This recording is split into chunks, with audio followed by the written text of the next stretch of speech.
안녕하세요. 지공TV입니다. 앞에 3개의 동영상은 21세기 자본의 주요 내용을 소개하는 데 치중했다면 오늘은 이 책의 가장 핵심 주장, 자본에 대한 민주적 통제에 대해 알아보겠습니다.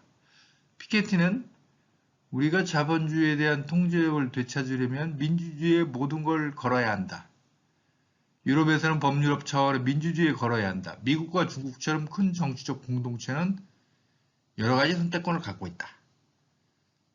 또한 21세기의 중요한 과제 중 하나로서 민간 부문과 공공 부문의 중간적 형태인 공유적 소유권과 지배구조의 새로운 형태를 개발하는 것도 여전히 개별국가 차원에서 적절히 이루어질 수 있다. 그러나 21세기의 세계화된 세습자본주의에 대한 효과적인 규제는 오직 지역적인 정치적 통합을 통해서만 가능하다. 정치적 통합이 어떤 형태인지 피케티는 구체적으로 설명하지 않지만 제 생각에는 유럽연합을 넘어서는 더 강력한 형태임에 틀림없습니다. 그리고 지역별, 대륙별 단일 정부를 생각하는 게 아닌가 싶습니다. 피케티가 민간자본과 공공부문의 중간적 형태인 공유적 소유권을 얘기했는데 그 모델이 될성 싶은 사례가 21세기 자본에 살짝 나옵니다. 도표를 보면 독일, 프랑스, 영국의 공공자본과 민간자본이 국민소득 대비 몇 배가 되는지 나타냅니다. 독일의 민간자본 비율이 국민소득 대비 400%로 프랑스나 영국의 500% 이상보다 꽤나 낮습니다. 공공자본은 비슷하게 0%선인데 이는 공공자본의 자산과 부채를 빼고 더하고 한 결과이기 때문입니다. 피케티는 라인 자본주의와 앵글로 섹슨 자본주의를 비교합니다. 2010년 독일 민간 부문의 부는 국민소득이 4배, 영국과 프랑스는 5 내지 6배, 이탈리아와 스페인은 6배 이상이다. 이는 우선 독일의 부동산 가격이 낮기 때문이다. 그러나 주요한 이유는 독일 기업의 주가가 저평가되어 있기 때문이다. 독일 기업 주가가 낮은 건 주주뿐 아니라 노동자 대표, 지방정부, 소비자단체, 환경보호단체 등까지 포함하는 이해관계자 모델의 반영이기 때문이다. 독일은 통일 직후 유럽의 경제 취급을 받았으나 글로벌 금융위기 이후 양호한 경제 상태를 보였다. 그러면서 그는 독일 경제 모델을 둘러싼 논쟁이 미래에 되살아날 가능성이 있다고 언급하는데 독일 경제가 한계도 많지만 미래의 이상적 경제 모델에 시사점을 준다고 생각한다 합니다. 자본주의의 문제를 해결하는 방법은 크게 3가지가 있습니다. 첫째는 기술적 방법, 둘째는 경제적 방법, 셋째는 정치적 방법입니다. 기술적 방법은 예를 들어 미래학자 레이 커즈와일 같은 학자는 2045년쯤 특이점이 와서 이제까지 기술과는 상대가 안 되는 초월적 기술이 탄생해서 모든 문제를 해결할 것이라고 주장합니다. 경제적 방법은 주류 경제학자들의 주장이죠. 파이가 커지면 된다. 그러나 피케티가 21세기 자본에서 계속 주장했듯이 그런 방법으로는 문제가 해결 안 되죠. 즉 피케티는 정치적 방법을 주장합니다.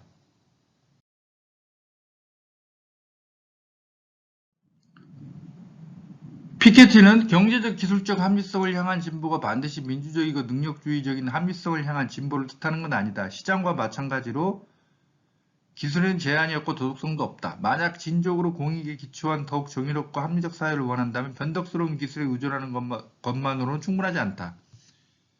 생산성 향상과 지식의 확산에 기초한 성장한 마르크스가 얘기한 대재앙을 피해 자본 축적 과정이 균형을 이루도록 했다. 그러나 뿌리 깊은 자본의 구조를 변화시키지는 못했다.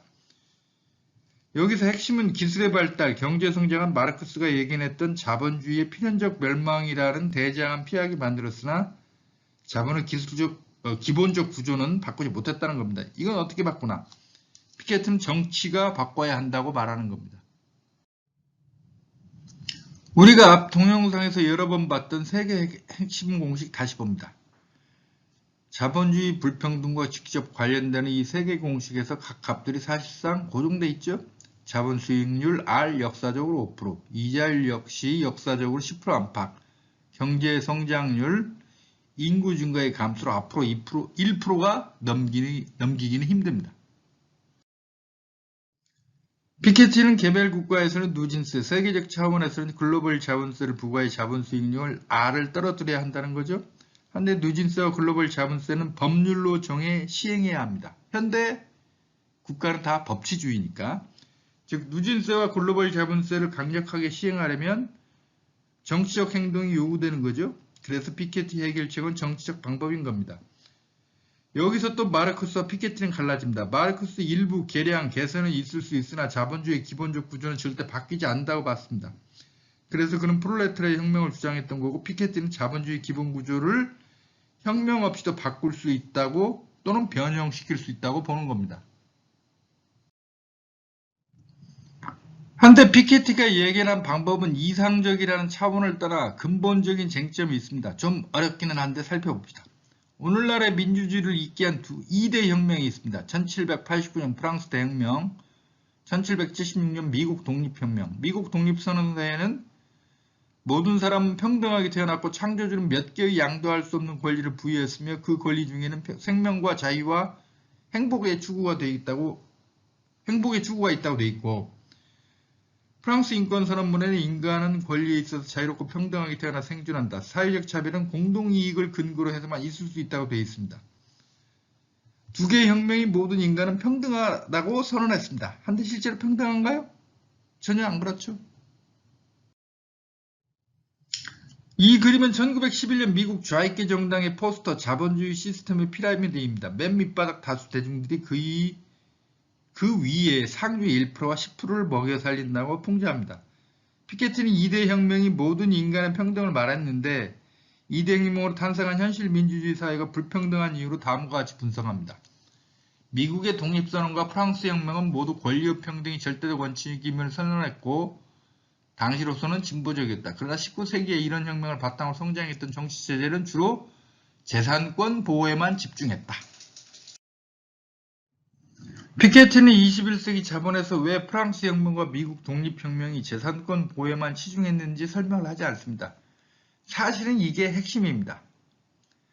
차근차근 알아봅시다. 평등은 두 가지가 있습니다. 정치적 평등과 경제적 평등.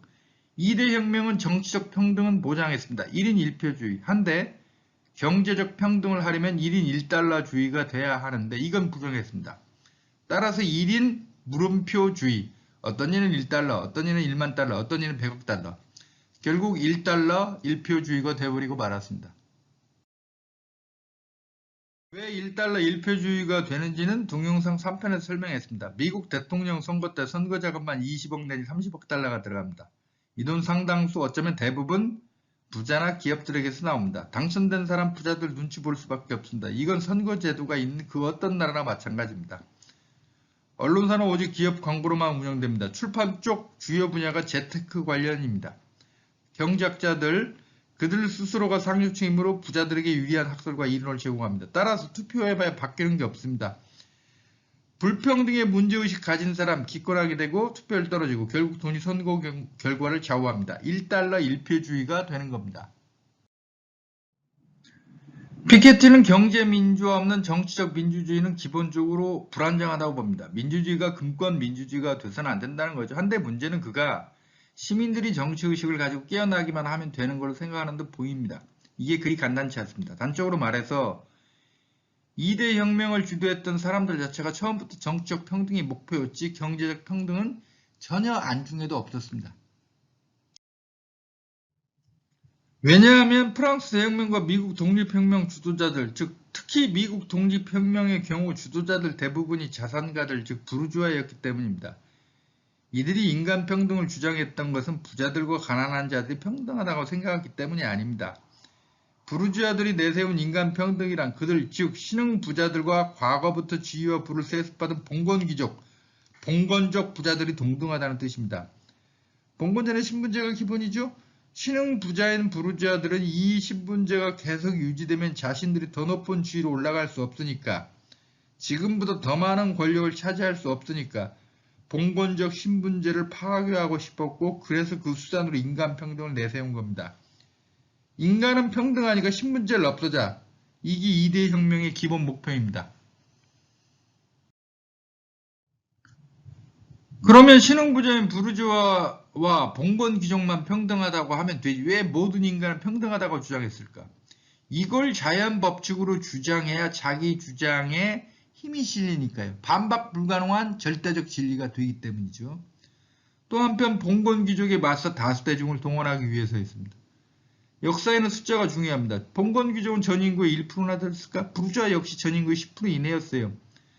나머지 90%를 누구 편으로 끌어들이냐가 혁명의 승패를 좌우합니다. 다수 대중을 부르주아 편으로 끌어들이기 위해서는 모든 인간은 평등하다는 구호가 특효죠.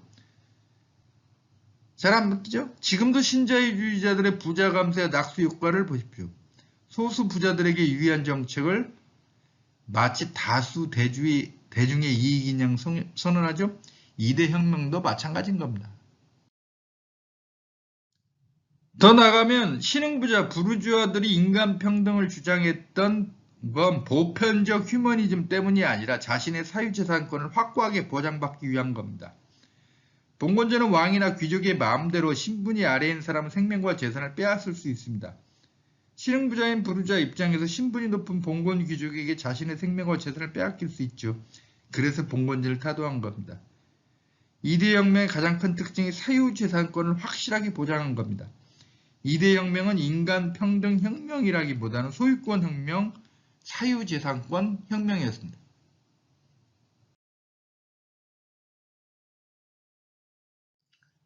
자본주의자 민주주의인 사회에서 사유재산을 얼마나 보장하는지 볼까요? 자본주의라고 꼭 민주주의는 아닙니다. 사우디아라비아는 자본주의지만 왕정입니다. 우리나라에서 친일파 재산 환수법이 있지만 성과가 신통치 않습니다. 왜냐하면 사유재산이기 때문이죠. 국가가 환수해도 친일파 가족들이 꼭 소송을 겁니다. 헌법에서 사유재산을 강력하게 보장하기 때문입니다. 화성연쇄살인범 이춘재 희대흉악범이지만 그 개인재산은 끄덕없습니다. 봉건제 사유였으면 당연히 몰수당했습니다. 프랑스 르노 자동차의 경우 2차 대전 때 그 소유주가 나치에 협력했습니다. 전쟁 뒤 프랑스 정부가 르노 자동차를 몰수에 국유화했는데 이는 아주 예외적 사례입니다. 그러니까 프랑스 대혁명, 미국 독립혁명은 인권혁명인 것처럼 교과서에서 가르치는데 사실 본질은 소유권혁명, 사유재산권 혁명입니다. 1810년에서 1930년 사이 영국과 프랑스는 정치체제가 달랐습니다. 영국이 항상 왕정이었고 프랑스는 공화정과 왕정이 번갈아 왔다 갔다 하긴 했지만 1871년 이후는 항상 공화정이었습니다. 근데 두 나라 불평등 정도는 영국이 약간 앞서기는 했는데 기본적으로 동일합니다. 프랑스는 상위 10%가 전체 자본의 80 내지 90%, 영국은 82 내지 92% 정도 소유했고 프랑스 상위 1%는 전체 자본의 45 내지 60%, 영국은 55 내지 70%를 소유했습니다. 프랑스의 3세기는 대혁명으로 탄생한 것으로 자유평등 박애를 상징합니다. 그러나 실상은 다릅니다. 19세기 후반 프랑스의 보수적 경제학자들은 대혁명으로 평등해진 소액 자산 보유자의 국가인 프랑스는 귀족과 군주의 국가인 영국과는 달리 누진적이거나 몰수와 다름없는 소득세 상속세를 시행할 필요가 없다고 주장했다. 그러나 피케티 생각은 영국과 프랑스가 1930년대 이전 정치체제는 달랐지만 부분배는 별 차이가 없었고 따라서 시장에서의 권리의 평등이 진정한 권리의 평등을 보장해 줄 수 없다는 거죠. 하지만 현실은 많은 학자들이 그 어느 때보다 더 완벽하게 보장된 재산권, 더 자유로운 시장, 더 순수하고 더 완전한 경쟁을 통해 공정하고 번영하며 조화로운 사회를 충분히 만들어갈 수 있다고 주장합니다. 신자유주의 원조 밀턴 프리드만은 누진세는 개인 사유재산에 대한 도둑질이라고 비난했습니다. 그래서 피케티는 경제민주화 없는 정치민주화는 불안정하다며 자본주의 구조를 바꾸자 또는 상당히 변형시키자 주장하는 겁니다. 하지만 우리가 방금 살펴봤듯이 프랑스 혁명, 미국 독립혁명의 성격에서 알 수 있듯이 오늘날의 민주주의를 있게 한 두 혁명 자체가 소유권 혁명이었어요. 이게 기본 정체성인데 과연 쉽게 바꿀 수 있을까요? 1차 대전 이전 전 주요 자본주의 국가는 기본적으로 야경 국가입니다. 옛날에 밤에 도둑이 있나 없나 살피고 다니는 사람들을 야경꾼이라고 불렀습니다. 야경 국가란 외교, 국방, 치안, 계약의 보증, 일반 행정 등 최소한의 구실만 하는 국가, 쉽게 말해 복지 체계가 거의 없는 국가입니다. 기원전 3300년 메소포타미아에 최초의 국가가 등장한 이래 동서양 막론하고 모든 국가는 야경 국가였습니다. 우리가 국사 시간에 배웠듯이 고구려의 진대법, 세계사 시간에 배웠듯 고대 로마에서 빈민에게 빵을 무료로 제공하는 일부 복지 체계가 없던 건 아니지만 기본적으로 아주 미약했습니다. 1914년 1차 세계대전이 발발하기 전 주요 자본주의 국가들은 세금 액수가 국민소득 대비 8 내지 10%에 불과합니다. 이 정도 국가 수입으로는 야경국가 기능만 수행할 수 있습니다. 복지 체계 불가능합니다. 1차 대전 이후 국민소득 대비 세수 비율이 올라가더니 2010년 현재 미국은 30%, 영국은 40%, 프랑스와 스웨덴은 50%나 됩니다. 세수가 급증한 핵심 이유는 복지 때문입니다. 또 하나는 두 차례의 세계대전. 1890년에서 1910년 사이 주요 자본주의 국가에서 성인들에게 선거권이 보편화됩니다. 다수 대중이 투표에 참여하면서 이들의 이해를 대변한 정책이 수립되니까 그게 복지체계인 거죠. 현대 국가복지 지출의 절반은 의료와 교육에 쓰이고 나머지 절반은 연금, 실업수당, 노인수당, 가난한 자에 대한 각종 보조금 등 대체소득 및 이전소득에 쓰입니다. 복지국가 지출은 부자들의 기부 자선과 근본적 차이가 있습니다. 기부 자선은 부자한테서 가난한 이들에게 직접 돈이 가는 거지만 복지국가는 누진세로 부자에게 세금을 걷어 가난한 이들이 간다는 겁니다. 우리가 동영상 3편에서 봤듯이 부자들의 각종 대단은 사실 세금 회피 및 심하면 탈세 수단으로 사용되기도 합니다. 또 그들의 개인적 호의에 전적으로 기대하고 이런 면에서 복지국가 체제가 더 낫다는 게 제 생각입니다. 21세기 자본을 쭉 읽어본 제 생각에 피케티는 자본에 대한 민주적 통제가 핵심이고 이를 위해서는 시민들이 깨어나야 한다고 번역합니다. 그러나 이게 의식혁명으로 과연 가능할까요? 되레 21세기 자본에는 그가 그리 강조하는 누진세 복지국가의 성립이 시민들의 의식각성과 올바른 투표이기 때문이 아니라 어쩔 수 없는 상황 때문에 가능했다는 내용이 자주 등장합니다. 제가 총균세 동영상에서 설명했듯이 총균세는 지리 환경이 인류 역사의 거의 모든 걸 결정했다는 내용이죠. 그런데 21세기 자본에도 거의 똑같은 내용이 들어있습니다. 피케티는 20세기의 과거를 지우고 사회가 새로 출발할 수 있도록 해준 것은 조화로운 민주적 혹은 경제적 합리성이 아니라 바로 전쟁이었다. 20세기의 과거를 백지 상태로 청산하고 자본주의가 극복됐다는 환상을 만들어내는 것은 역시 두 차례의 세계대전이었다. 가난한 이들에게 전쟁터로 나가라고 하면서 전비 마련을 위해 세금까지 걷어가며 폭동이 나죠. 그래서 할 수 없이 부자들에게서 누진세를 거둔 겁니다. 이 누진세가 전쟁 끝난 뒤에도 원래로 돌아가지 않고 그대로 유지됐던 거죠. 거기다가 전쟁으로 자본 파괴가 극심했고 자본을 소유했던 부자들이 큰 타격을 입었습니다. 또 하나는 1929년 대공황입니다. 대공황 때 미국 실업률이 30%나 됐습니다. 그래서 정부가 누질 정책을 사용해 공공사업을 벌여 일자리를 제공했습니다. 이 돈 어디서 나옵니까? 결국 부자들에 대한 세금이죠. 그러나 동시에 대공황 때 부자들도 많이 파산했습니다. 사회자본 격차가 확 들었습니다.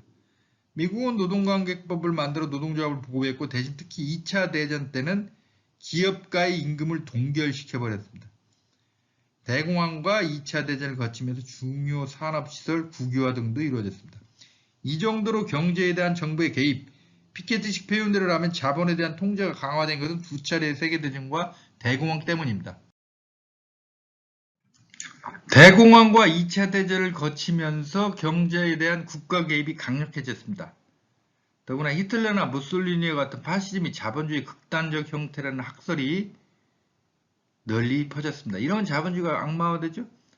더구나 1917년 러시아 혁명으로 탄생한 소련 연합국의 일원으로 파시즘과 싸웠죠. 이런 상황이 자본주의 보수자들에게 심각한 위기감을 불러왔고 그래서 신자유주의가 등장한 겁니다. 이들은 개인의 자유를 특히 강조하는데 자본주의 사회에서 어떤 개인이 힘이 세죠? 자본을 가진 개인이 힘이 셉니다.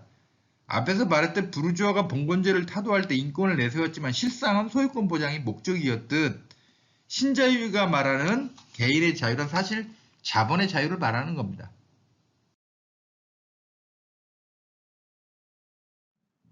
피케티가 복지체계, 누진세 등이 출현하게 된 요인으로 전혀 언급하지 않는 게 있는데 노동자 숫자의 급증입니다. 1770년대 산업혁명이 시작됐다고 하지만 1800년 프랑스는 유럽의 대표적인 국가입니다.